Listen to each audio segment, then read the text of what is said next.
What is going on, everybody? Welcome back to another video. Today I'm going to be doing a little bit of a lore slash book review, I guess. I don't know. I've been doing a lot of 40K novel reading lately, and there's been a couple really cool um, parts of them, or just stuff I want to talk about, stuff that I haven't seen, either novels I haven't seen other people talk about, or parts of them I haven't seen other people talk about. So I want to talk about them. I thought they were cool, so that's what we're doing today. So the novel we are going to be talking about today is the Inquisitor Cotes. Cotes. I'm not really sure how to say his last name, but he's the guy that got a new updated model that's a little bit controversial. It's not quite as gothic or ornate as the old one used to be, but I mean it's still cool. It's whatever. But anyways, it's a novel following him, and I don't want to spoil the whole novel, but what I am going to be talking about is spoilers. So if you wanted to read it and you haven't read it and you don't want it spoiled, then here's your warning now to get the hell out of here, because I'm going to be spoiling some pretty big parts of it. So you might be able to tell from the cover art of the novel itself, which I actually wish they would have um, left part of it out, let's say, because it gives away what would be kind of a cool reveal and a cool mystery kind of in the novel. So obviously from the cover here we can see these are Nurgle demons. So our Inquisitor here is going to be going up against the forces of Nurgle, the forces of the Plague God, and that's basically what I want to talk about today. Is I think this is the best, or one of the best, depictions of Nurgle and Nurgle corruption and how scary and insidious and almost very Zinch like. There's actually it's a certain point when it's developing where if you didn't have that cover image in your head, you could be kind of convinced that this was actually more of a Zinch corruption situation going on because of the way it all plays out. And it was just really cool. You don't see, or I haven't seen Nurgle shown to this level, or this well, that often. Nurgle's scary, man. It's probably the nastiest, scariest form of chaos, I think. Like Khorne is pretty straightforward, right? It's bloodlust.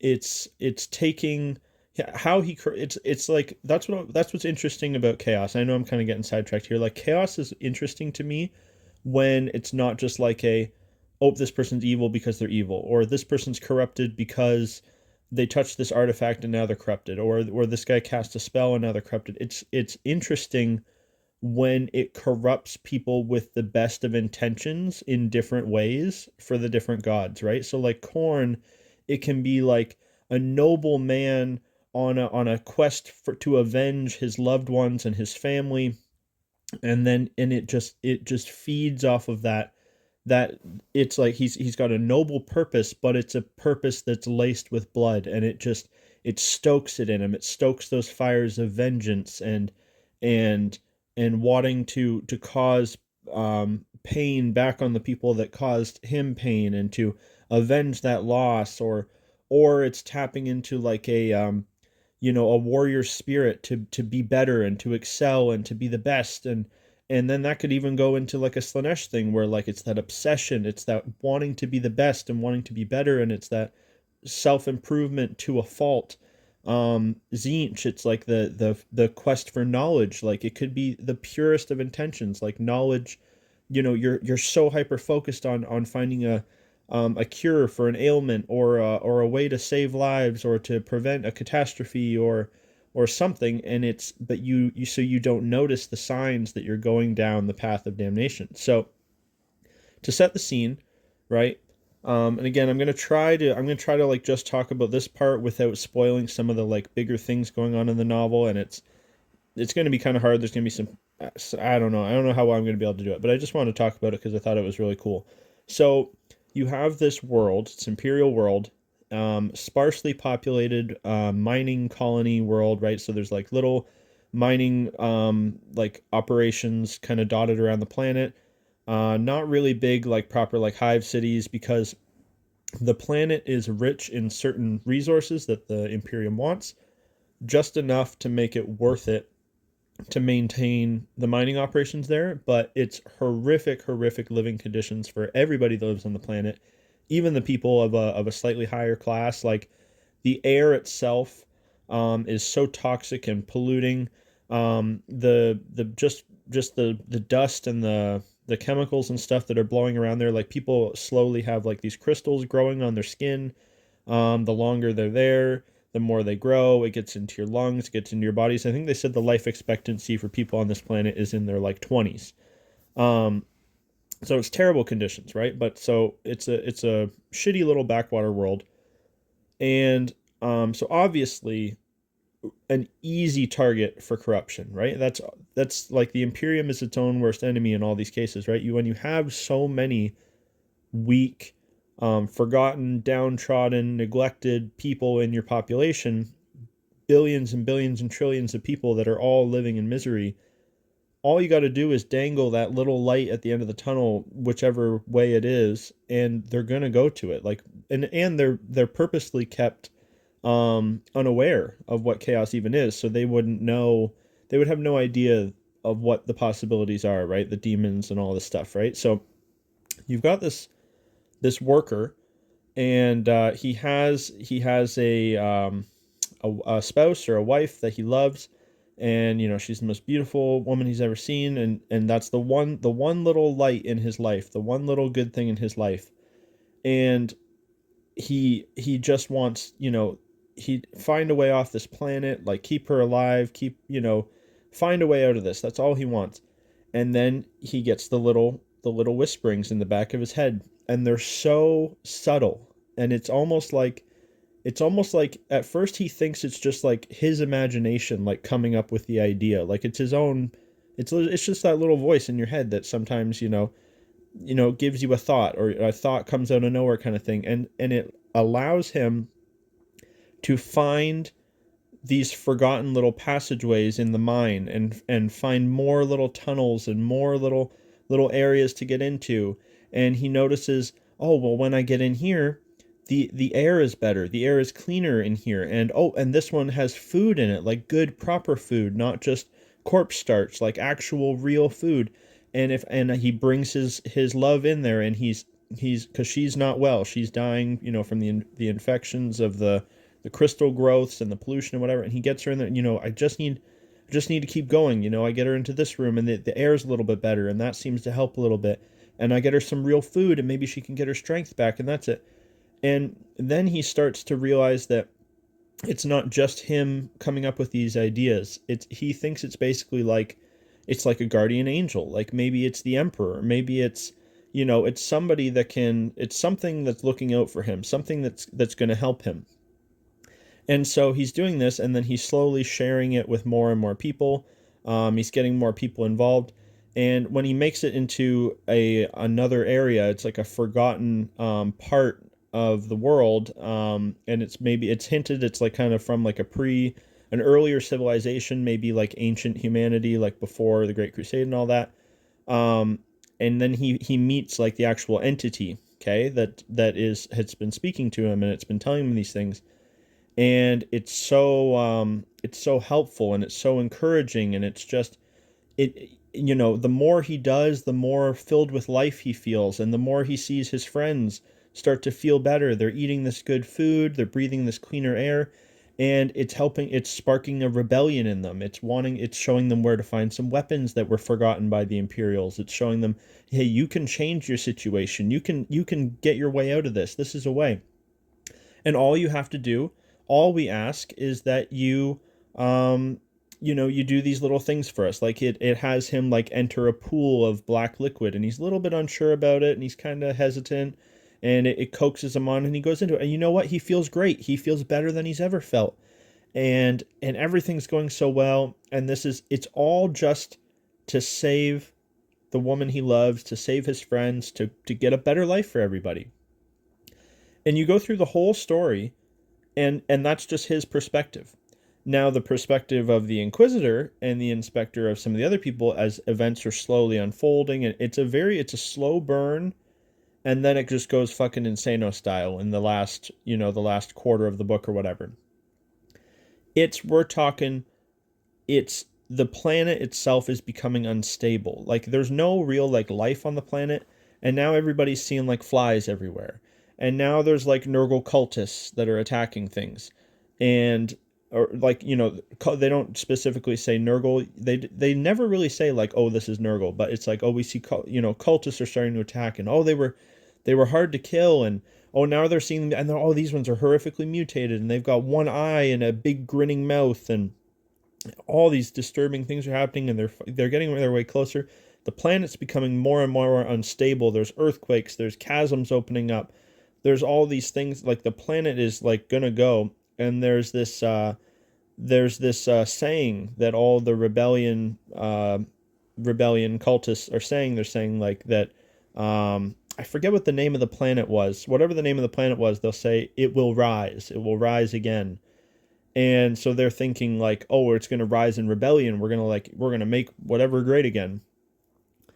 And basically, the Inquisitor and his retinue, they get to the that final. It's like a spire, with tunnels in it and stuff. That was the final place that guy got to. And it's just a huge army of Nurgle demons. And I also want to take note here, the way they describe the demons, I love in this book, because every one is different and disgusting in its own way. It's like, I get that the demons are like they're like a little piece of the god, right? So they all kind of like resemble that like image of Nurgle, like a great unclean one kind of just looks like a picture of Papa Nurgle. And like a Nurgling just kind of looks like a smaller one. And like a plague bearer kind of looks the same, but like skinnier and with one eye. Like they all kind of look very similar. There's like disgusting like fucking balls of like booger and mucus. There's tentacle abominations, slithering giant maggots and worms and flies and chaos spawns, and just this one's white and this one's green and this one's flesh color, like just disgusting. And anyways, they fight their way through, and the whole time the entity is telling this guy like, hey, this guy's going to come, he's going to ruin everything, like he can't see the beauty in what we're doing. And also, I think at this point, he's seeing his wife and his two friends in this like beautiful lush like garden that has grown, and they're all happy and they're laughing, like, and they're in it. He's like, you know what, this Inquisitor guy, like when he gets in here and sees this, like I probably won't even need to fight him, because he's just going to be like, this is so awesome. Like, look at this beautiful thing that we found because of this black pool of liquid and whatever. Like, he's probably not even going to want to fight. Like, this is going to be awesome. And only when the Inquisitors fight their way through everything and they finally get to this guy do we finally learn the full truth of it. Because while he's in there, like, look at this beautiful thing I need to protect, they walk in, people start puking, people start fucking passing out. It's just a disgusting pus, mucus, slime, tentacles, decayed, rotting flesh on the walls, like just rancid abomination room. But to them, they don't see that. They're fully in Nurgle's clutches at this point. So he just sees what he wants them to see. But then at the same time, we always see Nurgle, we always are told like, oh, Nurgle's like the nicest chaos god and he really cares about his followers and he really so he's had this guy do everything. He's had him like serve a whole planet up on the platter. And in like a cruel joke, when the entity, which is basically like a great unclean one, kind of like materializes finally and they have their fight, it rips the illusion away from him.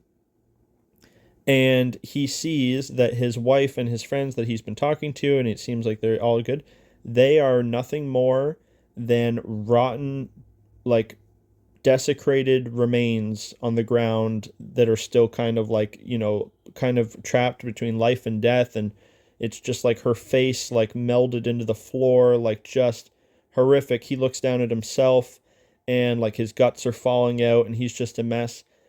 And again, like it was so well done. The buildup of it all, the slow burn, the way that Nurgle was able to just like twist all those good intentions and hide the truth from all his followers. But then it also shows that like he can rip that illusion away whenever he wants to. He can be cruel, and he did for basically no reason to this guy. Or maybe it was more the that specific entity that did it, but that was one of his loyal followers, and he still chose to do that or to allow that to happen. But in a really, really interesting thing, that guy who has now, he had it all ripped away from him, so now he is feeling the pain and he is feeling the sickness, and he is feeling the fact that he, like, I think he was fighting the Inquisitors, and I think he got like his chest ripped open or whatever, sword or something. He's feeling all that, and he should be like dead, and he is, but he has now had that, enough of that like corruption ripped away from him, that the Emperor is now able to get like bless, like, he's able to feel the light of the Emperor again. And Kotias, even like just for a second while he's fighting, he kind of like looks over at that guy that, he was just a demon guy and he just killed him, and he can see that something has happened, and he's got like something of like divinity in him all of a sudden, and he's like just distract it for a second, like he's gonna do something. And this guy manages in his final act to actually like grab a rocket launcher and blow up the portal, and he actually kind of saved the world.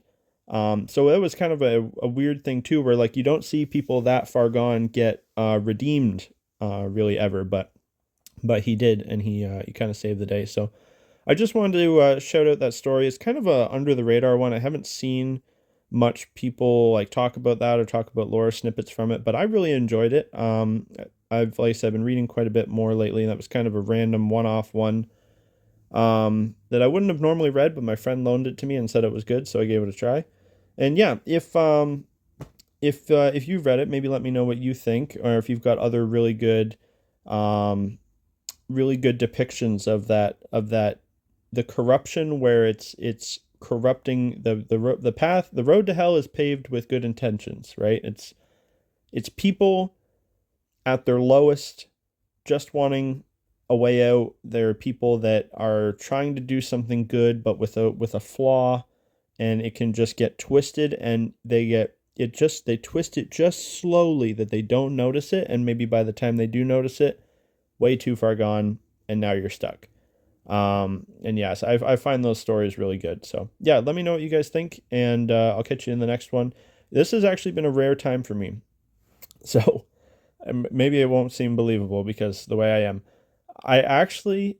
I haven't posted a video in whatever 2 weeks or 3 weeks or whatever, not because I'm lazy and haven't been making videos. I actually have been like stun locked with like 4 or 5 different ideas at once, and I keep kind of like half making one and then go, nah, I'm going to do the other one instead. And so I settled on this because it's just easy to just talk about off the top of the head, a fun lore thing. There is at least 1 or 2 others that'll be coming out similar to this. Yeah, maybe 2 or 3. And then I do have some new models and stuff that I want to show off that I've been working on. So yeah, I'll see you guys in the next one. Peace!